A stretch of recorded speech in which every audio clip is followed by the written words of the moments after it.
welcome back to the channel. Folks, today we're diving into the Takom StuG 3G late production. We're gonna crack open the box, poke at some sprues, admire Takom's instruction booklet, or at least try to, sand some parts, sand more parts, and then I'll lovingly, aggressively cut a whole pile of road wheels off the sprue, because nothing says good time like 32 identical circles staring back at you. So this is only my second Takom kit. My first was their Tiger, and honestly that thing practically fell together. Well, I used only half the parts. Anyway, so naturally I came into this StuG thinking, hey, this will be a nice relaxing build, and for the most part, yeah, it really is. Spoiler alert, this kit goes together beautifully, smooth, clean, and satisfying. Well, right up until you hit the link and length tracks, but even they weren't a problem. And then it becomes a spiritual journey, but we'll get to that. Now, before this whole thing derails into a full-on ramble, and you know it will, let me say this. You're gonna deal with a lot of mold lines on this kit. It's like not a super kit, but I forget what they call it. It's basically a nice kit, but there's apparently some shortcuts they made. Anyway, yeah, there's a lot of mold lines on this kit. A lot. Back in my early modeling days, I was all fired up, cleaning every little seam like I was prepping it for the Smithsonian. These days, yeah, not so much. If I can hide it, I'm hiding it. If I can weather over it, I'm absolutely weathering over it. If it doesn't scream at me from 6 inches away, it's staying. Work smarter, not harder, right? So this one falls under Takom's Blitz line. Basically their version of a super kit that skips a bunch of extra steps, at least that's what I believe it is. Still gives you a really solid build for a nicer price. And before I wander off into full ramble mode here, let's just say it's a really nice kit, totally worth grabbing. Alright, now the grown-up part is out of the way, ramble time. We'll be talking, we'll be building, we'll be drifting off topic, and somewhere in all of that, the StuG will actually come together. And most of that I actually have on this video, so buckle up. Before we actually get to that ramble, there's one thing I wanted to mess with. You know how in a lot of historical photos the crew would spare track links on the extra road wheels. I love that look and thought it would look really nice on this kit. So I went ahead and ordered some, not aftermarket, but I actually got a hold of some spare tracks to this kit. And of course, in true modeler fashion, I didn't need them. Turns out the kit already comes with plenty. So now I got extra tracks, well, for something. Future project, bench decoration, a slowly growing pile of impulse buys I didn't need. We'll see. Alright, let's ramble about something that's gonna resonate with most of you, because let's be honest, we're all getting up there. I mean, I just became a grandpa for the 4th time. 4th! At this point, I should be building model kits in a rocking chair with a blanket over my knees. Well, it is cold in this house. Hey, Sonny, do you remember the first kit you ever built? Okay. Maybe I'm that old, not that old yet. But the eyesight is going, and I forget things I thought of like 2 minutes ago. So yeah, we're headed in that direction, but not all the way there yet. So really, what was your first kit? And more importantly, do you still have it? Because for you youngsters watching, listen, save that first build and cherish it. Put it on the shelf and protect it like it's the last donut in the box. Well, because I bet most of us older modelers don't have ours anymore. It went out with the Star Wars toys and the G.I. Joe figures during some tragic childhood purge. I mean, I had the Death Star playset from Star Wars. The Death Star, never did get the USS Flag. Though, still hurts, I did have the Sky Striker, see I'm forgetting stuff already, F-14 Tomcat, so at least I had my own tiny Top Gun movement before it all vanished into the great trash bag of '89. Alright, let's get back to some actual modeling talk before the youngsters start jumping ship. Sorry. I'm deciding between the regular camo scheme or a nice winter snow pattern, not sure just yet. And I'm going with the short barreled gun. This kit even comes with 2 metal barrels, which I'm not touching. The plastic ones are single pieces, so technically that leaves me with 3 extra barrels sitting around. That's like free sprue money. I'll tell you, I love saving cash, 1 leftover barrel at a time. I can certainly use those on some Tamiya kits. I really mean it. This kit goes together so well, I had to look at the box and make sure it wasn't a Tamiya. I'm not saying you can throw it on the bench and hope for the best. You always need to test fit, and that's just model law. But for the most part, smooth sailing. I mean, there's a chunk like steps 5 through 8 that's basically a tiny parts boot camp. But once you survive that, yeah, it practically snaps together on its own. Feels good, folks. Feeling really good about this kit. Well, it was good. Definitely pick it up.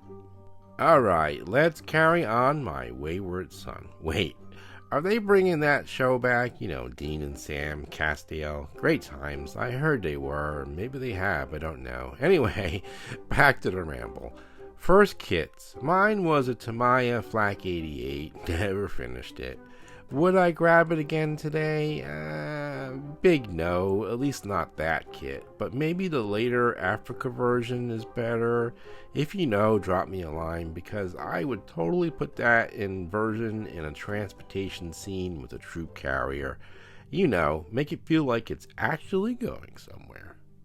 Back in the day, Italeri was still around, but Tamiya was just on another level. Italeri felt a bit like Monogram Overvel of armor kits. That's the only way I can explain it. Respectable, but not quite king. It's a shame though, because now that I really appreciate them, Italeri had some pretty unique stuff, the RSO tractor for example, and a bunch more. My recent Elephant build was a blast, and it reminded me just how fun those older kits can be. Tamiya ruled for a long time, and then Dragon came along. Harder to find for sure, but man, the kits were something else. Just fantastic. And where are they these days? Are they still around? I know you can get the kits, but are they still making them? Okay, this is going to be a long one. Dragon kits back in the day. No joke. They were harder to build, and those magic tracks, don't get me started. A nightmare to assemble. But the level of detail, next level, blew Tamiya out of the water. A few hobby stores carried them, but not many. Honestly, I'd say Dragon is like the grandfather of Takom and Ryfield models and others. Lots of detail, plenty of challenge, the kind of kit that makes you both love and hate the hobby at the same time. What do you think? I mean, Tamiya is catching up, sure, but with the recent passing of Mr. Tamiya, which way is the wind blowing? Will it get better, or are we looking at a rough patch ahead? Makes you pause and think while you're clipping sprues. Alright, modeling talk ahead. If you've been watching and surviving my rambles, you know the lower hull has been going together really well. Now, this isn't a full-on review or a start-to-finish build, but I do want to show you the process. Sometimes just watching is enough, right? Well, I hope so. To keep it interesting, let's circle back to Dragon for a second. Honestly, they had some amazing kits that are now out of production. Real gems. I'm thinking I might hunt a few of those down for the channel. Could be fun to see how they hold up, and maybe provide a new set of headaches for yours truly. So, speaking of Dragon, I actually had this kit once, along with some of those now out of production Griffin model PE parts. And well, I foolishly sold them a while back. Yep, regrets, have a few. Always on the lookout for those PE sets now because, you can't recreate that magic. The kit itself, easy enough to get, so at least there's that consolation prize. So here I am chipping away at the road wheels, and my original plan was to take you all the way through to the tracks. But then the littlest hawk brought home a passenger from school, and by passenger I mean a full-blown, one-by-one, havoc-wreaking germ army that swept through the house. Bet there's a lot of that going around these days. That's when it hit me. Yep, I've caught it too, so I had to pivot. Small video Wednesday, folks, and just released the finished StuG instead on Sunday. Sometimes life decides your schedule for you. And then I got a flat tire and had to get 2 new tires. The kit's still going well, really well. No major headaches so far. Pretty much just cut, sand, glue, rinse, repeat. Can't complain. And speaking of kits from way back, I totally forgot about testers. Their stuff was mostly the same as Italeri, and at some point it became Tester Italeri, kind of like Monogram Ravel. The weird thing, I think a lot of those kits were 1/32 scale, the Monogram Ravels, for some reason. Who knows why, but hey, it's fun to remember all the random kits that shaped us. Tester had a Sherman tank. The exact name slips my mind like many other things these days. But Monogram had the M4A1. They called it the Screamin' Mimi, with rocket tubes mounted right on top. I've always thought it would be a fun to either build that kit or maybe try to scratch build the concept onto a Tamiya Sherman. Yeah, that would be one of those messy but rewarding builds. Definitely a project to put on the back burner, or the front of the bench, depending on how much chaos I'm feeling. Or, if I can get my 3D printer, I can probably print it up. That's going to be after Christmas, though.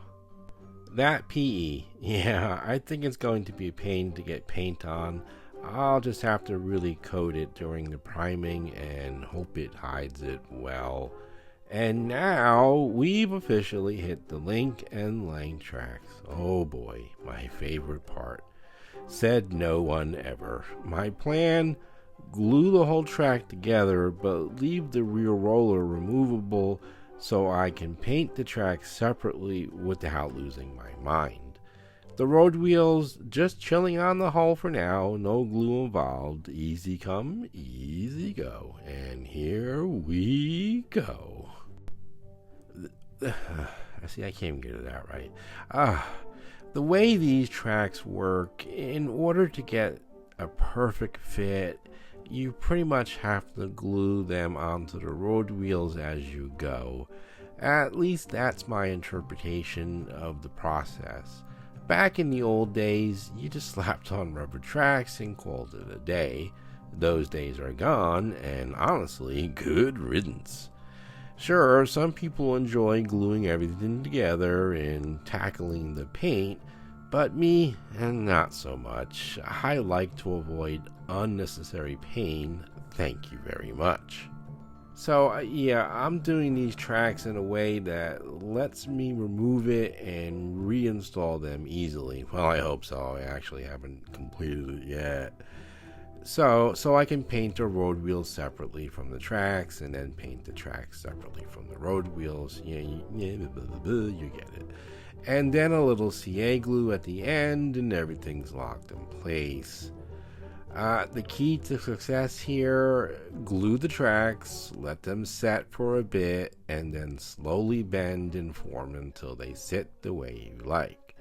Honestly, doing separate track lengths wouldn't be any easier. It's the same headache, just more steps.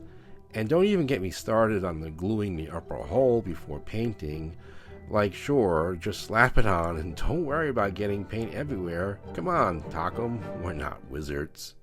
So basically, lesson learned, keep the upper hull off until the very last step if you plan to do it this way.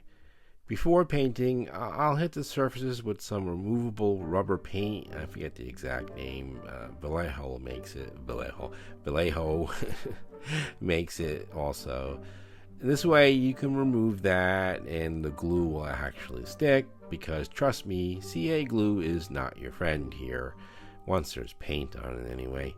Learned that the hard way with the Tiger. The Tiger 1, where I glued the road wheels too soon. Total nightmare. Not happening this time. Nope, not this time. Not again. When installing these tracks, it's really important to keep everything in place, otherwise you just drive yourself nuts. I use these cheap Dollar Tree clamps, and let me tell you, the bigger ones are way too strong. The little plastic pieces will come off and it'll just crush your parts faster than you can say Takom. The smaller ones are just a little weaker, enough to hold things for you while you work. Not perfect, and honestly, don't be like me and go cheap. Get some decent clamps if you don't have any already. Your fingers and your parts will thank you. A keen eye might have noticed that the last bit of track wasn't lining up exactly where it needed to be. Yeah, that's why track positioning matters. Luckily the glue hadn't fully bonded yet, so I gave it a quick adjustment and boom, we are back in business. Alright, that was our actual serious modeling moment for the video. That was like, I don't know, like 5 minutes. So now, let's get back to the rambling. So, we talked about Italeri, testers, dragon, Tamiya, and yes, even the dreaded monogram kits. And Ravel. The one somehow still going for $30 at certain stores. 31! What's next? Do I need to dive into Atlantis? I think they are back, or at least the name is. Oh, and Lindbergh kits. Are those coming back too? Those last few were a little before my time, but Ravel was the king of the 50s. They had some really cool old kits, and I actually snagged a bunch off Marketplace years ago in Florida for $50. That was a really cool find. Sadly, I do not have them anymore. This video is dredging up memories of better times, and you know, it does the same for some of you, and honestly I'm happy to provide that little service. I really do enjoy making these videos where I'm building a kit with one hand and rummaging through the attic of my brain with the other. I mean, come on, how many times can you watch someone slap together another StuG? Apparently quite a few, as long as the builder won't stop rambling about the past like an old guy on a porch swing or a rocking chair. And that's the fun part for me. I get halfway through a seam line and suddenly 3 different stories crash into my brain like they're late for work. Half of them don't even fit into one video. I swear sometimes I need a whole second channel just for the bonus thoughts that didn't make the cut. So yeah, one side is done, and I'm gonna tackle the other side later just to give myself a little break. And what's my idea of a break? A ton of small parts. Oh boy, that's a break? Only in this hobby do we look at 47 microscopic plastic bits and go, ah yes, relaxation. Honestly, this was the real struggle of the kit. Well, at least for me. And once it was out of the way, the rest felt like a breeze. Funny how that works. You wrestle with one section like it owes you money. What's with this owing me money stuff? And then suddenly everything else just behaves. This is only my second Takom kit, but I'll tell you right now, I'm impressed enough that a few more might mysteriously wander into the stash when the hawk isn't looking. But I'm also feeling that itch to stray away from the usual World War II suspects. Yes, I said it. And dip into some 60s to modern stuff. You know, stretch the legs a little, try something that doesn't have Zimmerman or a million road wheels. I've been eyeing some of those AK-135 scale cars, especially that little Trabi 601S seen here. Tiny car, sure, but I bet you could squeeze a ton of character out of it. And with a 3D printer in the arsenal, oh yeah, the possibilities start multiplying real fast. A little street scene, rally conversion, pile of junk behind a shed. That kit's begging for some mischief. Maybe as we roll into the new year, I'll start stacking the stash with some of those oddballs and give the channel a few new challenges. Shake things up a bit. We'll see how it all goes. Depends on timing, motivation, and whether the hawk spots my suspicious packages on the porch. I've been putting the spare tracks on the road wheels here, and I think it took about 14 links and a bit of stress to finally get that run connected. Should I have left it loose, like a couple off? Maybe, but honestly, I'm happy with how it sits now. Next time I might leave a few links off, or maybe run shorter set on the other side, just to keep things a bit more flexible. So, I'm planning to load this one up with a lot of stowage, so I'm leaving the railing off for now until I figure out what's going on where the hawks are getting it. No point gluing something down just to rip it off later. Learned that lesson the hard way on more than one build. As I'm watching this footage, and my mind's already drifting to the paint job, I'm thinking black primer first, then the camo, and after that I'll hit it with my Atom washable white. Since it's water removable, I'm curious just to see how controllable it will be once I start knocking it back for that fresh, just applied winter look. Could be great, could be chaos, but that's half the fun, right? I originally wasn't going to add the side armor at all.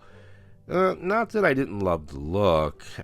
To be quite honest, I didn't want to go with the hassle of having to put all that CA glue again to stick and all that, but after scrolling through some reference photos of these things out in the field, I ended up convincing myself, yeah, okay, at least the frames need to go on. So I compromised, put the frame on, add a couple sections of the armor, and call it good. Sometimes you just gotta let the photos win the argument. So, winter is coming, and you know what that means. Prime modeling season for most of us, or at least more modeling than we pretended we did in the summer. So, I've been thinking, what kits do I want to stack up on for those cold months? I've already got that AK Trabi, I think it was, in the stash, so I've been eyeing the Ryefield Puma for a while. There's also this Syrian anti-tank gun, which I think is Ryefield again. That keeps popping into my head, just putting the feelers out there. If you have any suggestions for builds you'd like to see me tackle, drop them down below. I do read those comments sometimes. They even cost me money. What's with all this money stuff? It doesn't cost me money. And maybe, just maybe, I'm toying with dipping in a toe into the shallow waters for 1/16 scale. I don't know how well I'd handle the paint at that size. Bigger doesn't always mean easier. Sometimes it just means your mistakes are easier to spot. If I ever did jump into 1/16th, well, at first it would definitely cost a whole lot more than the usual weekend build, but actually not that much more. You double the kit, and that's basically what you're paying.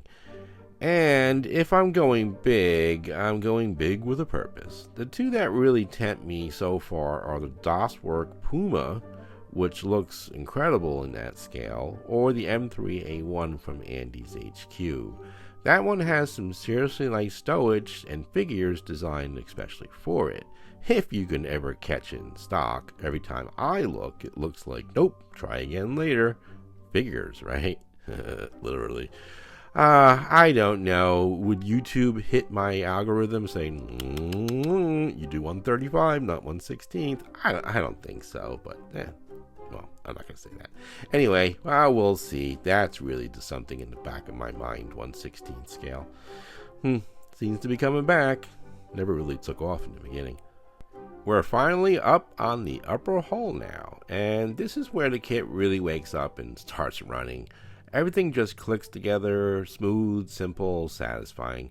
Sure, there are a few steps where Takom throws a handful of tiny parts at you like you're in some kind of modeling obstacle course, but honestly, not that bad. I did run into a little confusion where some of the PE went, or was supposed to go, so I just quietly pretended it didn't exist and moved on with my life. No shame in that at all. Okay, so normally I leave all the tools off until the end and paint them, but this time I figured I'd slap them on and just paint carefully around them. Weather it all later to hide any crimes. Works every time. So now I'm popping the road wheels and tracks off. Well, no I'm not. To get everything ready for paint, sorry. And this is where the mental gymnastics begin. How much glue can I get away with before future me starts yelling at present me? The upper hull is not getting glued. Nope. Not falling for that trap again. I'm going to liquid mask for the contact points so I can peel it off later and still have a nice clean gluable surface when the time comes. As for the gun, yeah, I don't think I can glue that in place without causing a full-on wrestling match when the top hull needs to go on. So that's going to be one of those, well, we'll see how it goes. And if it all explodes, at least I'll make a good content moments, right? Yeah, because I need to paint things separately and just not sure what I can glue. So I think it's safer to leave it all off at this point. If I can just figure out where to perch that gun so it actually sits right without using that rear support piece, I think I'll be in business. The whole top half is going to be buttoned up, if I can figure that out. So it's not like anything's going to peek in there and can, grade my interior engineering. The trick is just getting those two halves masked with the liquid mask so I can glue them properly later without ripping anything apart. That rear piece, though, I kind of made it this way because I skipped a step and, But anyway, it's become a gremlin. It's one of those parts that looks simple on paper, and then the moment you try to slip it in, it's suddenly at the wrong angle, wrong height, wrong dimension, wrong universe. So I'm over here trying to play model kit Tetris while the gun is just laughing at me. But I'll get it. I always do eventually. So yeah, like I said, so what I'm trying to do is to use that half you see at the lower there and just see if I can get just that in, and then I can button everything up right now instead of later. So thinking about kits for the future got me thinking about one more thing I've been toying with. Maybe, just maybe, doing some live shows down the road. Not that I'm shy about showing my face. A fly landed on my nose. But I need something behind me that looks a little more professional than crayon murals and mystery stickers, courtesy of the littlest hawk. Gotta give you something nice to look at besides my confused modeling expressions, or my ugly mug. And of course, there's a lot more things that go with that, mic situations and all that good stuff. Yeah, that needs an upgrade. I want you to hear me clearly when I inevitably drop a part and blame the carpet monster. But I think live shows could be a lot of fun, almost like a podcast. Ooh, hawks are getting it. Just hanging out, talking, modeling, rambling about the good old days of cheap kits and even cheaper snacks. Would you want to see that? I think so. It's a good time for all of us, or at least mildly entertaining while you build your own kits. That's another issue, the hawks. I tell them I'm doing a voiceover, and I swear like they do it on purpose. These tracks, I swear I think I finally got a handle on them, but they still fought me tooth and nail the whole way. Classic Takom. Well, probably classic for any kit. Well, but hey, victory is sweet. They're finally sitting in where they're supposed to. So, now, over here, I got an older set of StuG stowage. That was originally designed for, I think, a Tamiya kit. Yeah, it's not going to fit perfectly, but it's a perfect for the inspiration. Gives me an idea of what to add or how big to rig something up. I think some rolled out epoxy. I gotta do it again. Sorry, I gotta continue. The video's almost over. Okay, gives me an idea of what to add or how to rig something up. I'm thinking of some rolled out epoxy blankets, a few jerry cans. We're rolling already, I gotta be quick. Some ammo boxes, all that good stuff. Should make the tank look lived in and honestly pretty cool once it all comes together. So here it is. It's a nice looking tank. Now I gotta debate whether or not to do the mold seams. I think I'm just gonna leave them because they're actually pretty good. Anyway, you can see I got a bit of foam in there. I'm holding up the gun barrel because everything is going to be disassembled for paint. But I want to thank you all for watching. Thanks for supporting the channel, and I will see you in the next video.